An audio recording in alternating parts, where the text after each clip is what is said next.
title news that you can use. So this is technically the third quarter.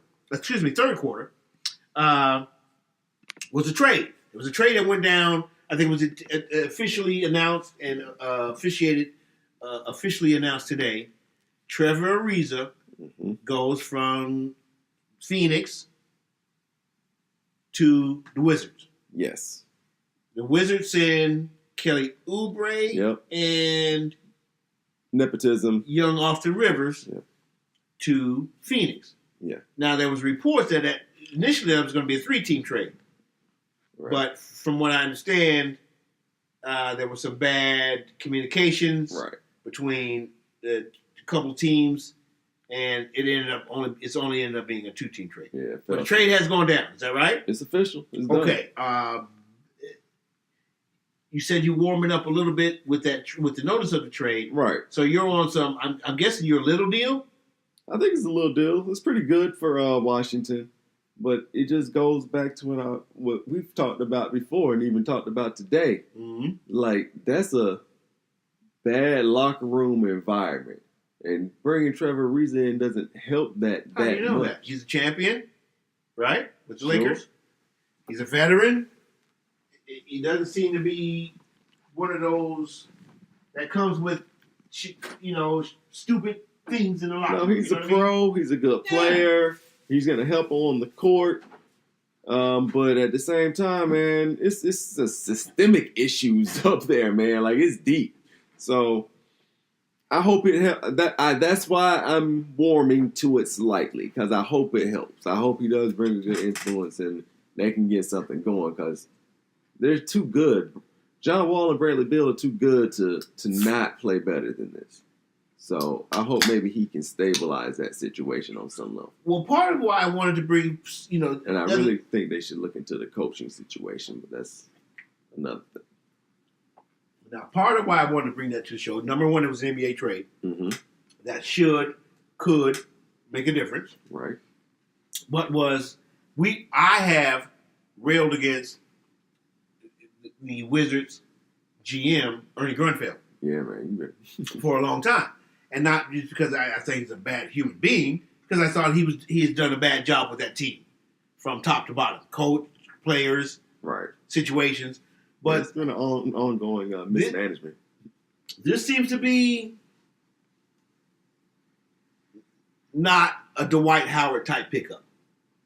If you know what I mean, like this, I'm trying to stop short of calling it a good pickup. I mean, I feel it is a good pickup, especially when you factor in Dwight will be back at some point. So that'll help them a lot on a lot of ways, rebounding, defense. They'll toughen up big time. So that's why I say it's a good trade for them. But show me, like I'm just still concerned it's deeper than just that. Oh heck yeah, Trevor Ariza not because it's the big three. They don't necessarily vibe together. And so those big three go, so the team goes kind of. Yeah, but don't Otto Porter and Trevor play the same spot? Yeah, that's another problem to watch out for. Trevor needs to start. But they're not gonna sit there max dollar player. You don't know that. No, I don't. Show me. Yeah. Okay. That's what I said. I'm rubbing the sticks together. I got you. Show me. Okay, so look. So fairly kind of big deal. Could be a big deal. Yeah. It should be. It should put them into the playoff picture in the East, yes. All right, some more news. There was I sent you a text. It was basically a link of a story from, a couple days ago on another subject that we've talked about constantly on this show, and that's Markelle Fultz. And basically, the story alluded to.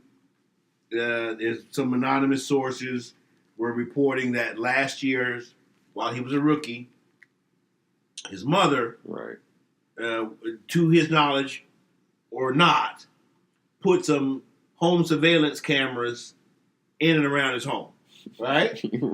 And the person that had the story or was in the story was saying that it was kind of in an unusual type manner.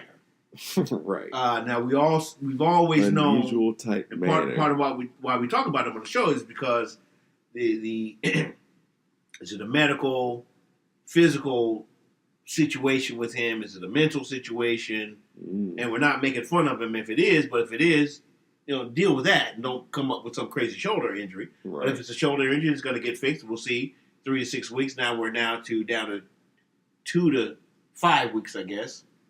Right? Yeah. Right. Technically, because it's been a week. Right. Okay. So we'll see if the shoulder doctor is going to work. But is that a big deal? The camera's in the house. It's different. That's the story. Because I think you read the story. Yeah, I did. I read it over. Mm-hmm. It's something. I mean, it's something. There's something greater going on. Like every week we have a story about this. Different story. And it all escalates, pointing to that there's something deeper going on with all of this. And so this just makes it even weirder. Now, I was saying before, we don't necessarily know what the setup was because in today's world, many people have surveillance cameras on their property. We don't know. You have the doorbell cams now. Right. So you just don't know. Right. Maybe somebody could be exaggerating. Sure. Especially when you get these anonymous sources trying to just sell a story. Sure. But, yeah, if it is as being reported. Doesn't bode 100% positive. What is going on, man? What is going on? Okay, so another part of the news was piggybacking off the Markelle situation.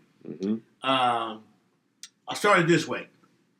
When the Jimmy Butler trade happened, I asked on Wax, I said, who pouts?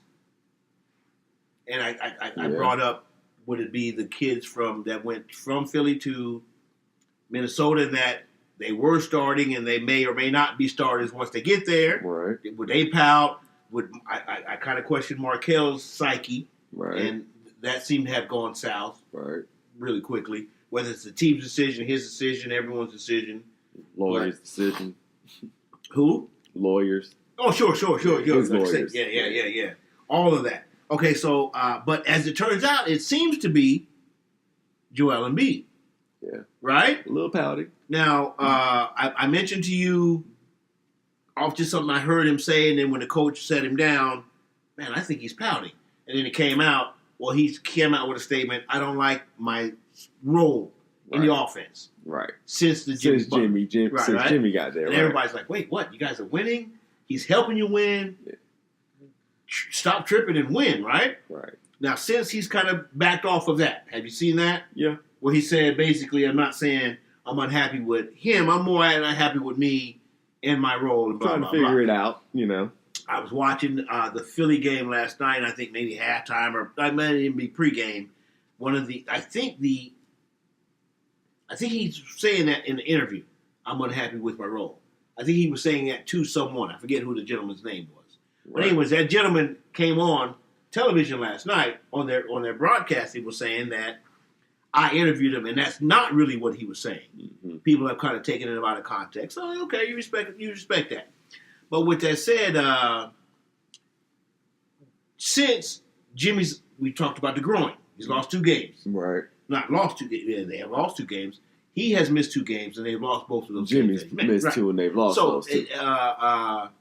And you said in, I think, quarter number 1, when we talk about the West, you saying that you think that those 2 losses can be helpful more so than hurtful. Right? No, not the losses, but experience of playing without him. Right. Experience of playing without him. And the losses aren't so terrible that they'll be, because it's not great that they lost. Yeah, they lost. But it's not the end of the world that they've lost 2 without him. And because he is their best player by far. Okay, so now. And so. Right. Yeah. Okay, so now, are they seeing that, and is that going to help them? Yeah, that's why I think it's good for them too. Okay. Because like you're saying, your boy's pouting a little bit, and maybe he can understand. Nah, you should not be pouting. Well, now as I mentioned, I watched them play last night. Mm-hmm. They lost, but Embiid had a very good game, and he was his animated self, unlike he was in the last couple of games when Jimmy was there, and then whatever. So, was he animated and happy because I'm out here by myself again and I can demonstrate my space, and then I see that I still need Jimmy, and then when Jimmy comes back, I'm going to still be animated and happy and be my normal jovial self and play and win? Probably. That's what they hope. Yeah. Mm-hmm.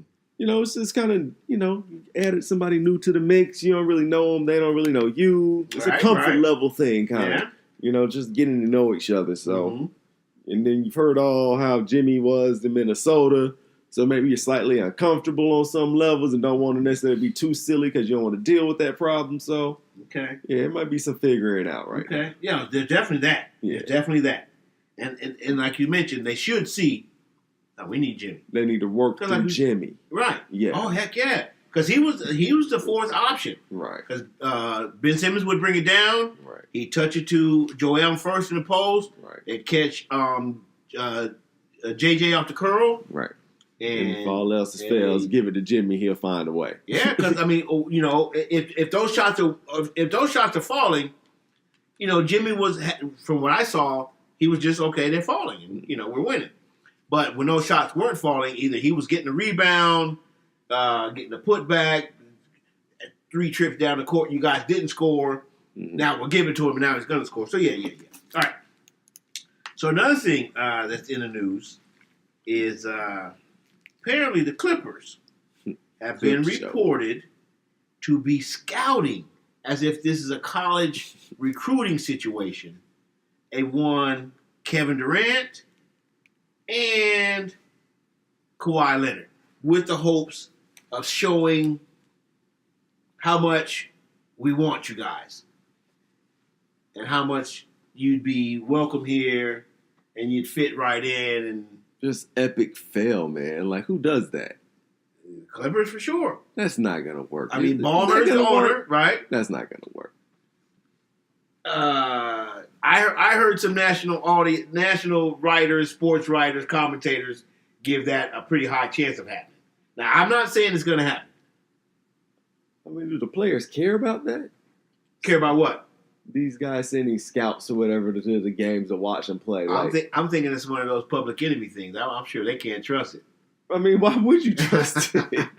That's weird at this point in the game. I might be wrong. Maybe they do trust it and maybe they do like it. I mean, this is in high school. Mm-hmm. Right. It's not college. Mm-hmm. Like, what are you scouting me for? You know what I can do. Yeah. I dropped 40 on y'all last week. Don't you have league pass? Right. You know what I'm saying? Yeah. So, yeah, a little creepy. All right, so real quickly, Boogie is practicing, right? With the G League team, the G League Warriors affiliates. I think Santa Cruz Warriors or something like that, maybe. So, no timetables yet. Big deal, little deal, no deal? Mid-size. Mid-size deal. I mean, he's on the court. Okay. He's running drills. He's scrimmaging. That's pretty big. Okay, and so one last thing as we end the quarter, and we're pretty much on time. Shout out to Coach Nick Nurse, fighting through everything. You guys are playing well. We've mentioned you several times in the show. I've recently learned that you lost your mother, and I know that is not an easy thing to go through and still handle your business. So shout out to you and your